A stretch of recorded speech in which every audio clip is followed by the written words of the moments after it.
Late one night, a forgotten file resurfaced on a government server, quietly unlocked after decades of silence.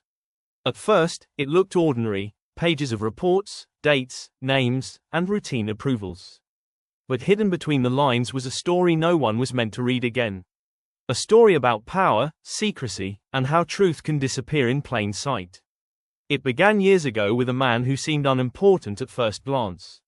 He wasn't a politician or a celebrity. He was quiet, well-connected, and moved through elite circles without drawing attention. His wealth opened doors, but his silence kept them open. People noticed strange patterns around him, private flights, exclusive gatherings, and connections that never appeared in public records. Rumors spread, but rumors alone were never enough to bring him down. As time passed, whispers grew louder. Victims began to speak, describing a hidden world that operated beyond laws and borders. Their stories were disturbing, detailed, and painfully similar. Yet every time the case came close to the spotlight, something strange happened.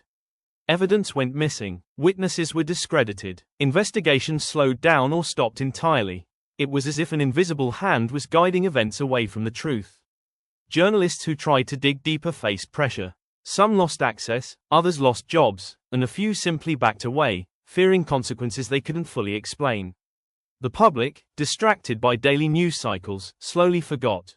And that's how the system worked, not by denying the truth outright, but by burying it under time, noise, and silence.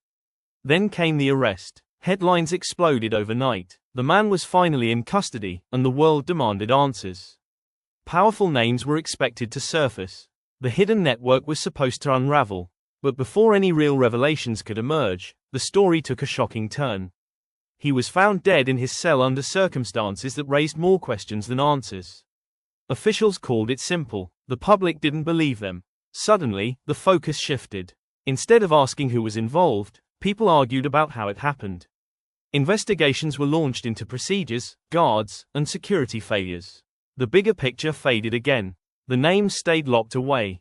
The victims were left without closure. And once more, the system protected itself. Years later, leaked documents began to circulate online. Flight logs, sealed testimonies, and emails hinted that the story was far larger than anyone had admitted. They suggested that influence, money, and fear had shaped every step of the case. That justice had been delayed not by accident, but by design. The most disturbing part wasn't what was revealed, it was what was still missing.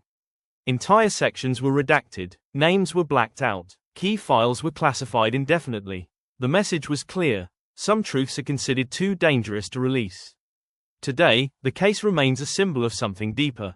Not just one crime, or one man, but a reminder of how easily accountability can vanish when power is involved. It shows how systems meant to protect people can be turned into shields for the untouchable. And it leaves behind a haunting question: how many other stories ended the same way, never discovered, never told? Because sometimes, the scariest part isn't what we know. It's what we're never allowed to find out.